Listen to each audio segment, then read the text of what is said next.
एक शख्स जिसे हवाई जहाज उड़ाने का शौक था, एक शख्स जो हवाई जहाज में चप्पल पहनकर उसके गोते लगाता था, एक शख्स जिसका पायलट का लाइसेंस सरकार ने रद्द कर दिया था, उसके बाद मां की सिफारिश पर फिर से मिला था, एक शख्स जो कि माधवराव सिंधिया का बेहद खास था और उसी के साथ अपनी आखिरी यात्रा करने वाला था।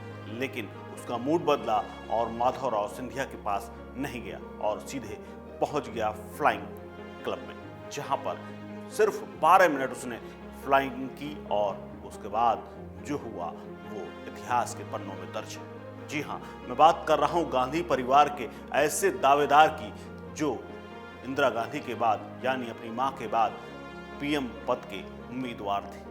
नाम था संजय गांधी, लेकिन अचानक 23 जून को हुए एक हादसे के बाद उनकी जीवन लीला समाप्त हो गई और गांधी परिवार का वो शख्स जिसके ऊपर इमरजेंसी लगाने का दाग था, जो प्रधानमंत्री पद का मुख्य उम्मीदवार माना जाता था, उसका अंत हो गया। नमस्कार, मैं हूं कुलदीप द्विवेदी और आप देख रहे हैं वन इंडिया हिंदी। 23 जून को बिहार में बैठक होने वाली है जिसमें तमाम विपक्षी दल बैठेंगे।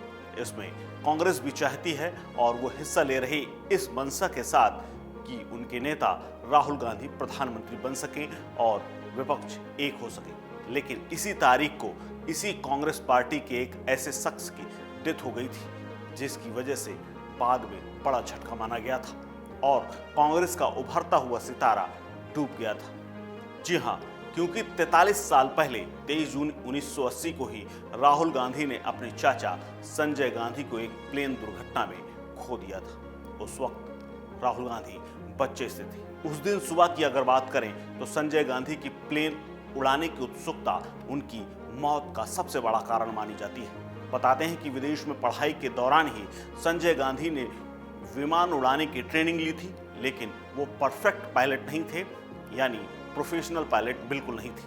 उनकी मौत के बाद गांधी परिवार पर ऐसा दुखों का पहाड़ टूटा जिससे वो सालों तक उबर ही नहीं पाए। हालांकि इस घटना से पहले एक बार ऐसा भी मौका आया जब संजय गांधी से उनका प्लेन उड़ाने का लाइसेंस वापस ले लिया गया था, लेकिन मां जब इंदिरा गांधी दोबारा प्रधानमंत्री बनी तो उन्हें दे दिया गया।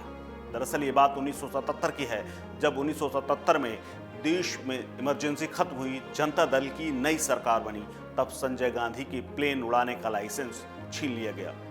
1980 में एक बार फिर इंदिरा गांधी की सरकार बनी तो सरकार बनने के बाद संजय गांधी का लाइसेंस वापस कर दिया गया, या यूं कहें बहाल कर दिया गया। संजय गांधी को आसमान में कलाबाजियां करना बेहद पसंद था। विमान पिट्स S2 इसके लिए खास माना जाता था, इसीलिए उन्हें ये विमान बेहद पसंद था। जनता दल के बाद जब इंदिरा गांधी की सरकार बनी तो इस तरह के हल्के विमान को भारत लाने की बात शुरू हुई।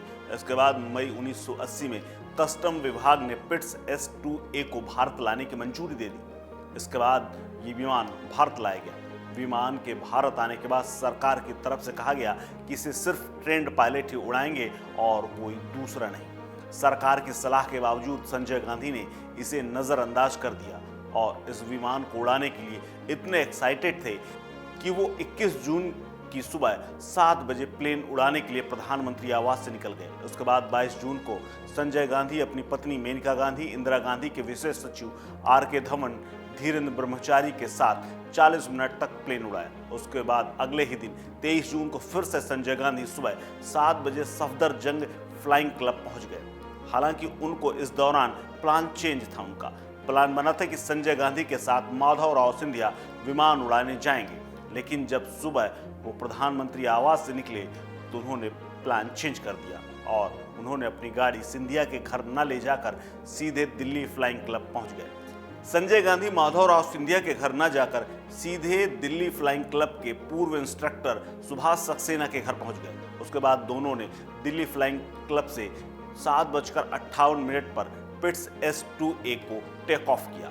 संजय गांधी लूप बनाकर दिल्ली के ऊपर विमान उड़ा रहे थे। आकाश में तकरीबन 12 मिनट तक वो ऐसा करते रहे, लेकिन संजय जब आसमान में विमान की कलाबाजियां दिखा रहे थे तभी विमान का पिछला इंजन अचानक बंद हो गया। बताया जाता है कि इस घटना के वक्त वहां मौजूद एक शख्स ने ये कहा था कि जहाज पहले तो एक तीर के समान ऊपर की तरफ गया और बाद में ड्राइव मारने की तैयारी में एक लूप सा लेने लगा और फिर विमान सीधे आकर जमीन पर क्रैश कर गया। क्रैश होने के बाद विमान दिल्ली के अशोका होटल के पीछे की जो खाली जमीन थी वहां पर गिर गया। हादसे के बाद वहां कई लोग पहुंचे। लोगों ने देखा कि संजय गांधी और कैप्टन सक्सेना मर चुके हैं। घटना के बाद गांधी परिवार इस दिन को काले दिन के रूप में देखने लगा था। बताया जाता है कि अगर संजय गांधी जिंदा होते तो तत्कालीन प्रधानमंत्री इंदिरा गांधी के बाद वो ही कांग्रेस के अहम दावेदार और उत्तराधिकारी थे। लेकिन बाद में उनके बड़े भाई राजीव गांधी को प्रधानमंत्री का पद संभालना पड़ा था और मां की जगह लेनी पड़ी थी। इस खबर में फिलहाल इतना ही। अपडेट्स के लिए बने रहिए वन इंडिया हिंदी के साथ। नमस्कार।